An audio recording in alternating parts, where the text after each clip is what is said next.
Hello students, welcome to next episode of Numerical Problems Physics. We are doing the numerical on ray optics. Our today's subtopic is refraction. So let's start the lecture with the motivational quote.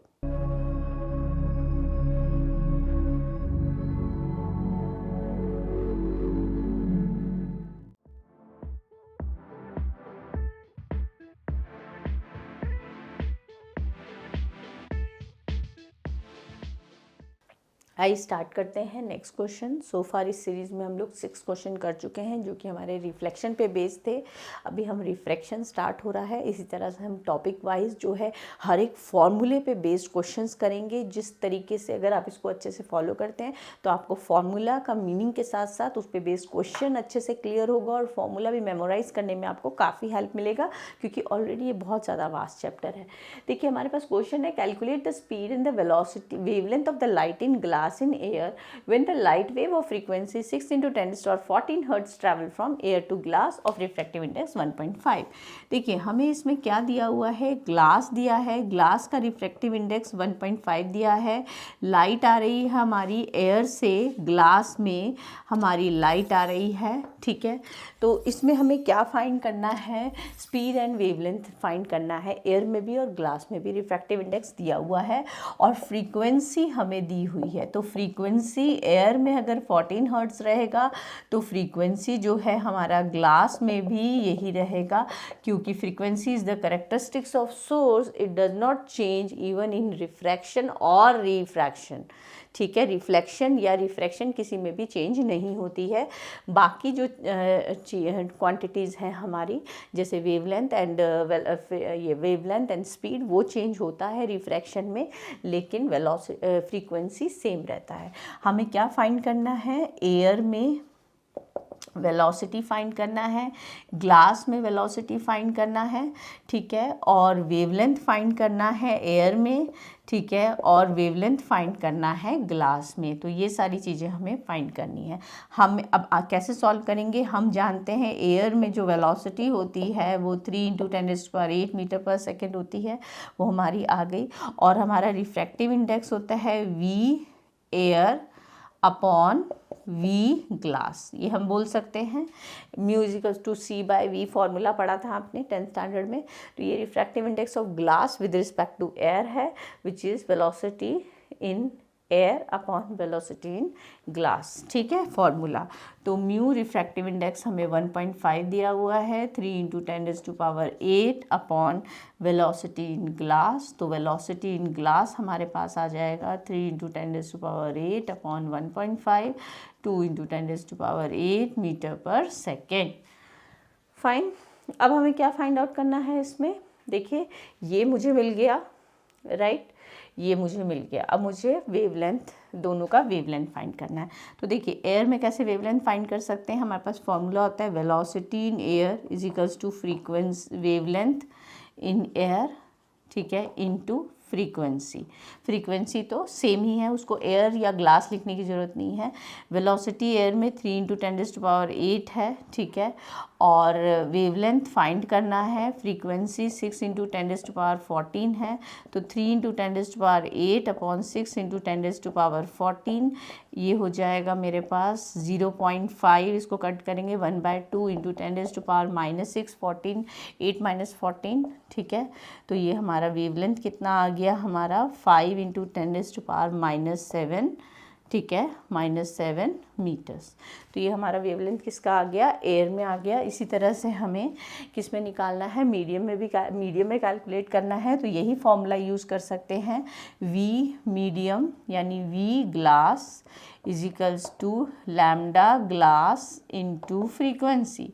We glass हमें कितना given है, given नहीं, हमने we glass जो है निकाला है 2 × 10⁸, ठीक है, डिवाइड बाय कितना हो जाएगा 6 × 10⁻14 is equals to lambda glass. तो ये हो जाएगा मेरा 1/3 × 10⁻⁻6, इसको हम 0.33 × 10⁻⁻6 लिख सकते हैं, या फिर 3.3 × 10⁻⁻7 मीटर। ये मेरा क्या आ गया, लैम्डा ग्लास। तो आप देख सकते हैं कि हमारा एयर में वेवलेंथ आ गया और जो है ग्लास में वेवलेंथ आ गया, ग्लास में वेलोसिटी, एयर में वेलोसिटी, सब कुछ हमने कैलकुलेट कर ली। तो क्या फॉर्मूला हमने यूज़ किया इसमें, अगर हम सिर्फ फॉर्मूले को डिस्क्राइब करें तो फॉर्मूला हमने कुछ खास नहीं, सिर्फ mu is equals to c/v, एक ये फॉर्मूला हमारा यूज़ किया, velocity is equals to wavelength into frequency, एक ये फॉर्मूले का कॉन्सेप्ट जो हमने यूज़ मतलब ये दो फार्मूला यूज़ किया। और कंसेप्ट क्या यूज़ किया, frequency remain same during refraction. आइए स्टार्ट करते हैं नेक्स्ट क्वेश्चन। पहले क्वेश्चन करने से पहले मैं आपको ज़रा एक कंसेप्ट इसका क्लियर कर देती हूँ। अगर ये कंसेप्ट आपका क्लियर हो जाएगा तो आपको ये क्वेश्चन बहुत ज़्यादा इजी लगेगा। देखिए हमारा क्या होता है, क्वेश्चन को भी मैंने रीड भी नहीं किया है, पहले आप ज़रा ये थ्योरी देखिए। यहाँ पर ये हमारे पास सपोज़ कीजिए टैंक है, या फिर आप सपोज़ कर लेते हैं स्विमिंग पूल है जिसमें वाटर है, ठीक है, वाटर है।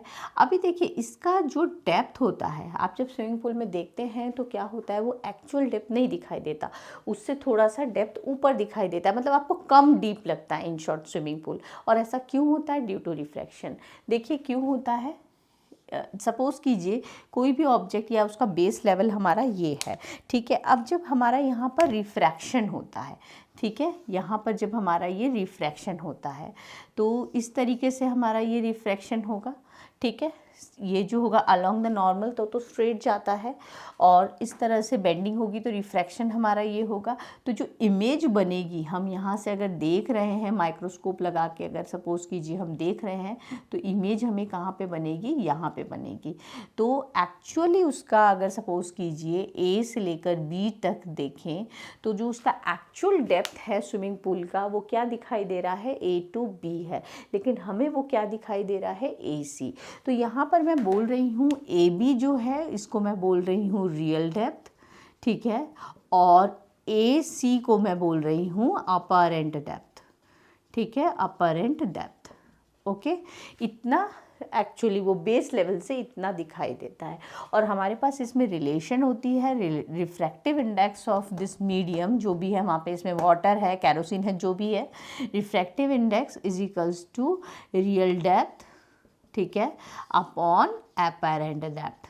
तो ये कॉन्सेप्ट पहले आप अच्छे से लिख लीजिए, इसको मेमोराइज कर लीजिए डायग्राम के साथ, उसके बाद हम आते हैं इस क्वेश्चन पे, ठीक है। तो देखिए हमारे पास है इस क्वेश्चन में, a tank is filled with water to a height of 12.5 centimetre. अभी ये जो टैंक है पानी से फिल है, हाइट ऑफ 12.5 सेंटीमीटर, मतलब ये ए से लेके बी तक की हाइट है, यानी हमें जो रियल डेप्थ दिया है वो कितना दिया है, 12.5 सेंटीमीटर। अपरेंट डेप्थ जो है, अपरेंट डेप्थ वो हमें कितना गिवन है, 9.4 सेंटीमीटर ये गिवन है, ठीक है, जो कि माइक्रोस्कोप से देखने पे उधर मेज़र किया गया है। What is the refractive index of water.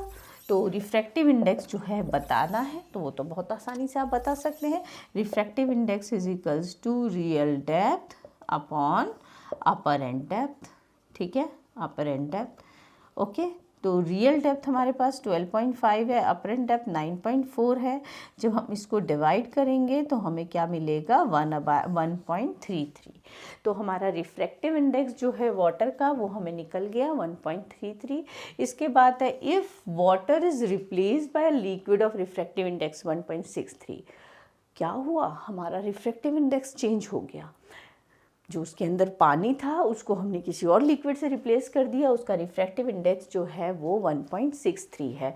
तो केस 2 में हम देख सकते हैं, अब हमारा जो रिफ्रैक्टिव इंडेक्स है वो 1.63 हो गया, सेम हाइट है, तो रियल डेप्थ जो है वो कितना है हमारा 12.5 सेंटीमीटर ही रहेगा। अब इस केस में ज़रा हम अपरेंट डेप्थ निकाल लेते हैं, ठीक है, अपरेंट डेप्थ हम कैलकुलेट कर लेते हैं।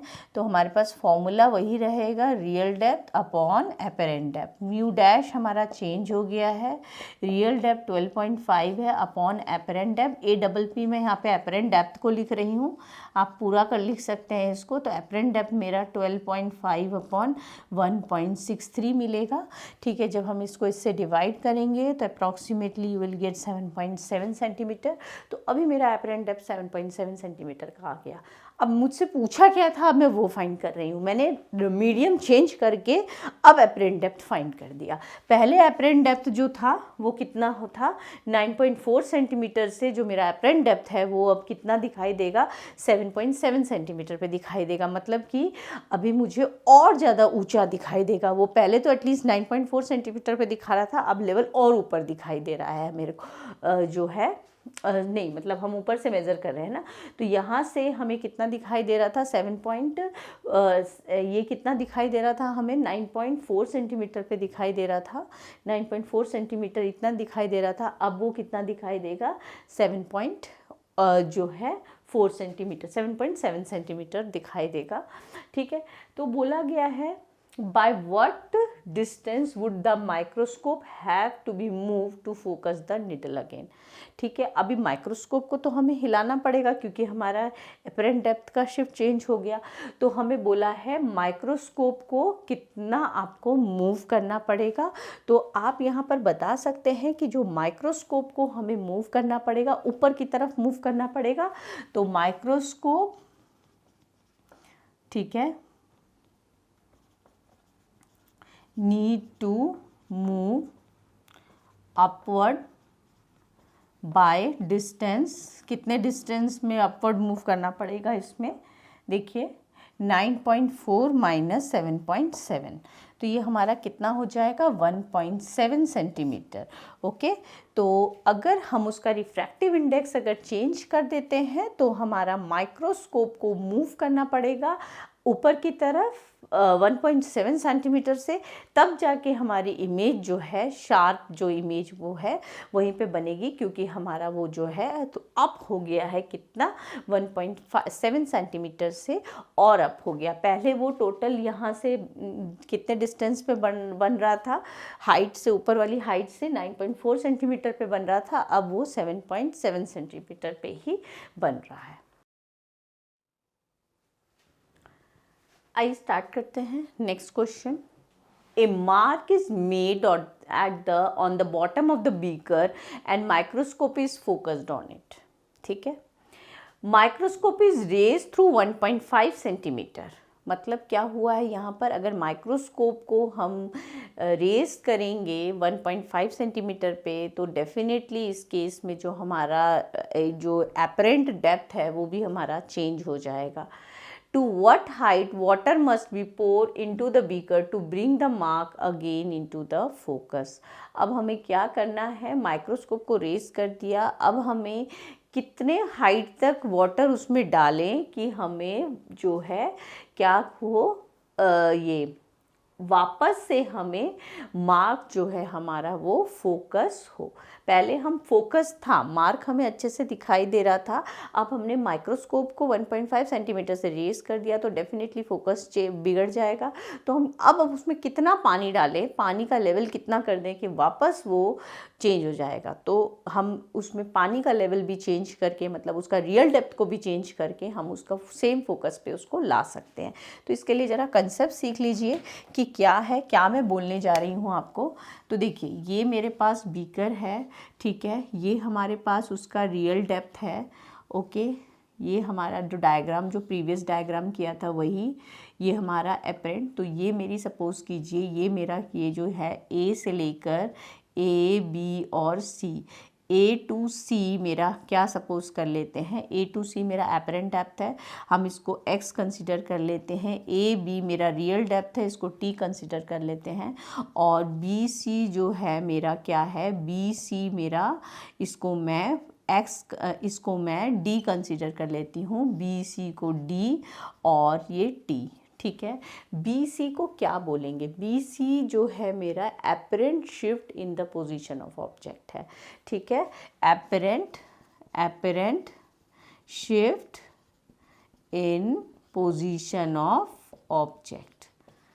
ठीक है, तो जब हम माइक्रोस्कोप को चेंज करेंगे, माइक्रोस्कोप को रेज करेंगे तो डेफिनेटली जितना रेस करेंगे उतना ही हमारा अपरेंट शिफ्ट होगा पोजीशन ऑफ ऑब्जेक्ट पे। तो इन शॉर्ट ये हमें इसको अकॉर्डिंगली हमें क्या दिया हुआ है, the D is given 1.5 centimetre. तो ये हमें क्या दिया है, डी दिया है 1.5 centimetre apparent shift in the position of object. और हमें क्या फाइंड करना है, कितना वाटर रखें कि वापस इतना शिफ्ट होने के बाद भी हमारा वो फोकस इमेज जो है वो प्रॉपर फोकस्ड इमेज बने। तो हमें इसमें टी फाइंड आउट करना है। एक्स जो है मेरा वो क्या है, अपरेंट डेप्थ है, टी मेरा रियल डेप्थ है और डी है मेरा apparent change in the position of object. तो देखिए हमें अभी तक आपको मैंने जो फॉर्मूला बताया था वो ये फॉर्मूला बताया था, म्यू इज इक्वल्स टू क्या था हमारा formula, real depth upon apparent depth, real depth upon apparent depth. Apparent change in the position of object क्या हो जाएगा, D is equals to T minus X लिख सकते हैं। D is equals to T minus X की value मेरी T upon mu होगी, ठीक है। तो D is equals to T 1 minus 1 upon mu. तो ये एक मेरा एक और फॉर्मूला इसमें निकल के आया है, ये फॉर्मूला यूज़ करेंगे हम। और साथ में हम कौन सा फॉर्मूला यूज़ कर सकते हैं, mu equals to real depth by apparent depth. तो यही हमारा इस टॉपिक में यही दो फार्मूला सिर्फ यूज़ होंगे। तो टी फाइंड करना है और म्यू हमें 4/3 दिया है, तो हम लगाएंगे d is equals to T 1 minus 1 by mu 1.5। T मुझे फाइंड करना है 1 माइनस 4/3, ठीक है। तो 1.5 is equals to T 1 minus 3 upon 4, तो ये मुझे 1/4 मिलेगा, ठीक है। और तो ये कितना हो जाएगा मेरा 6 सेंटीमीटर। तो टी क्या हो गया मेरा 6 सेंटीमीटर। तो हम लिखेंगे वाटर हाइट जो है वाटर की that should be 6 centimetre must be pour, water of height 6 centimetre must be pour into the beaker to bring the mark again into focus. 6 centimetre तक की हाइट तक उसको पानी डालेंगे अगर, तो हमारा इमेज पूरा प्रॉपरली फोकस बनेगा, इवन दो हम उसको माइक्रोस्कोप को 1.5 सेंटीमीटर से रेज कर देंगे फिर भी। तो आज का एपिसोड इसी क्वेश्चन के साथ एंड करते हैं, मिलते हैं नेक्स्ट एपिसोड में नए कॉन्सेप्ट्स और न्यू फार्मूला के साथ। Till then keep practising.